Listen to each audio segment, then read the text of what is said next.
안녕하세요. 이번 시간에는 도전해보세요에 대해서 문제를 풀이해 보려고 합니다. 제가 가끔 이런 식으로 문제를 드리고 있잖아요. 이런 것들은 여러분께서 제가 알려드리지 않은 것에 대해서 API를 보거나 아니면 구글 검색을 하거나 다양한 방법을 통해서 그 답을 얻어내려고 하시고 그 다음에 풀이해 보시는 것, 이것을 제가 요구하는 겁니다. 여러분께서 개발을 하시기 위해서 모든 것을 다 학습하고 나서 개발을 하겠다. 이거는 말이 안 돼요. 여러분께서 모르는 것이지만 찾고 그 찾은 것을 검증하고 그리고 나서 코드에 반영을 할 수 있으셔야 합니다. 가장 확실한 것은 API 문서죠. 그런데 API 문서가 잘 눈에 들어오지 않거나 찾지 못하는 경우에는 구글 검색을 사용할 수도 있습니다. 그런데 가능하다면 API 문서를 보는 것을 좀 습관화하시면 좋겠어요. 자, 그러면 제가 그 리플레이스에 대해서 API 문서 같이 보도록 하고요. 그 다음에 문제 좀 보고 갈게요. NAN 값에 대해서 잉글리시에서는 0, 제페니스에서는 4, 차이니스에서는 5로 대치되도록 한다 라고 돼 있어요. 그러니까 여기 잉글리시 쪽에서는 0, 제페니스는 4, 차이니스는 5로 연값을 대체하라는 것이죠. 힌트는 사실 제가 요 전 시간에 replace라는 것을 설명하면서 이 value 쪽에 딕셔너리를 사용해서 열별 채우기 값을 별도 지정 가능하다라고 써놨어요. 그런데 그냥 한번 읽고 지나간 것이죠. 그래서 저것에 대해서 저희들이 조금 더 연습을 해보자는 것이고 API 문서를 보는 것도 한번 해보자는 것입니다. 자, 데이터 프레임 리플레이스라는 것이 있고요.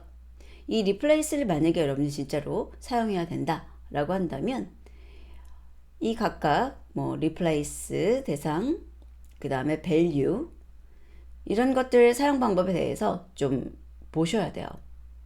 특히나 이 아래쪽에 내려가시면은 example이 있는데 여기 있는 example들은 한 번씩 실행을 하셔서 이해하신 뒤에 사용하시는 것이 좋습니다.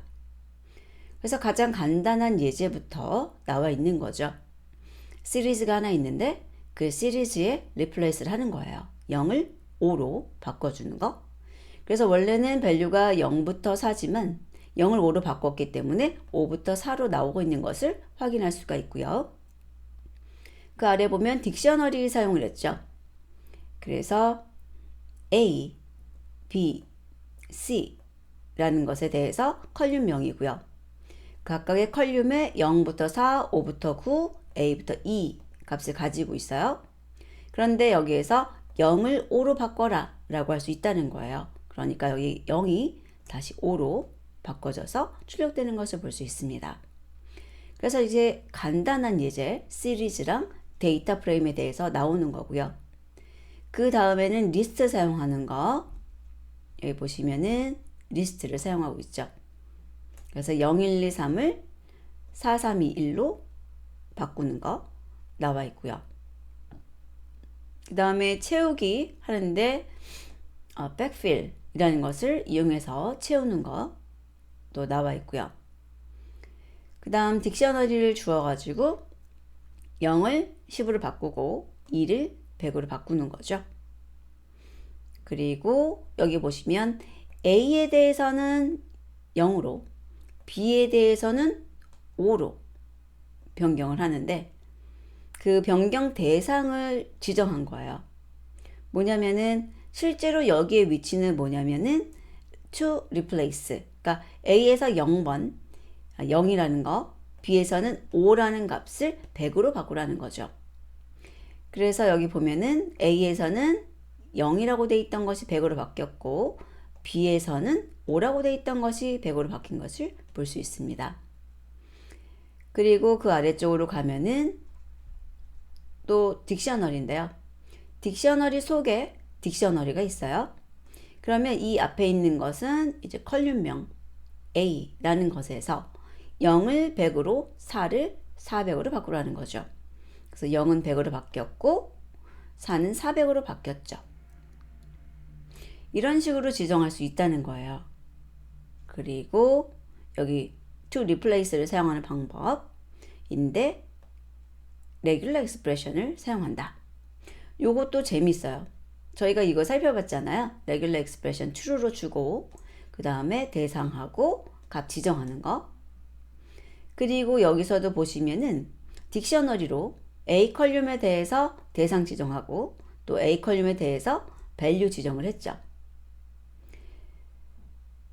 자, 그런데 이렇게 직접적으로 regular expression을 줄 수 있다는 거예요. 앞쪽으로 넣어서 이렇게 regular expression equal 하고 반드시 주셔야 되죠. 자, 그리고 regular expression을 주는데 딕셔너리를 주었어요. 이런 경우는 new로, 이런 경우는 x, y, z로 변경하라는 것이죠. 또 리스트를 줄 수가 있고요. 리스트에서는 이 두 가지를 모두 다 new로 지정하라는 것이 되겠습니다. 그래서 이런 식으로 쭉 예제를 살펴보셔서 이렇게 활용을 하는구나. 데이터 타입에 따라서 이런 식으로 동작을 하는구나 느낌을 얻으셔야 되고요. 그 중에서 이제 저희가 봤던 예제 여기에 보시면 대체할 대상 그 다음에 대체할 값을 딕셔너리를 줄 수가 있잖아요. 그랬을 때 대체할 값을 딕셔너리를 주는 경우는 이렇게 컬륨 주고 값 줄 수 있다는 거예요. 그래서 이것을 활용해서 문제를 푸시면 되는데 앞에 있는 대상은 굳이 딕셔너리로 저희가 줄 필요가 없죠. 그냥 none이라고 주시면 되는 것이고 그 뒤에 컬륨별로 어떤 값을 쓸 것인지 딕셔너리로 주면 된다는 것입니다. 자, 그러면 저희가 여기 있는 거 다시 한번 실행해서 모습 확인하고요. df에 replace를 사용하는데 none이라고 되어 있잖아요. np의 none입니다. 그리고 뒤에 딕셔너리를 쓰는 거예요. 자, 그랬을 때 키가 English 이렇게 컬륨형이죠. 그 다음에 value가 0, 키 value 키 value 이런 식으로 주시게 되면 none에 대해서 컬륨별로 내가 바꿀 값들을 지정하게 되는 겁니다. 실행을 해볼게요. 그래서 이런 식으로 English에서는 0으로, Japanese에서는 4로, Chinese에서는 5로 변경되는 것을 확인할 수 있습니다. 그래서 이 replace 하실 때 딕셔너리로 지정하는 것도 한번 보아두시고요. regular expression 학습하셔서 그 regular expression도 지정해 보시면 좋을 것 같습니다. 자, 그러면 다음 학습에서 뵙도록 하겠습니다.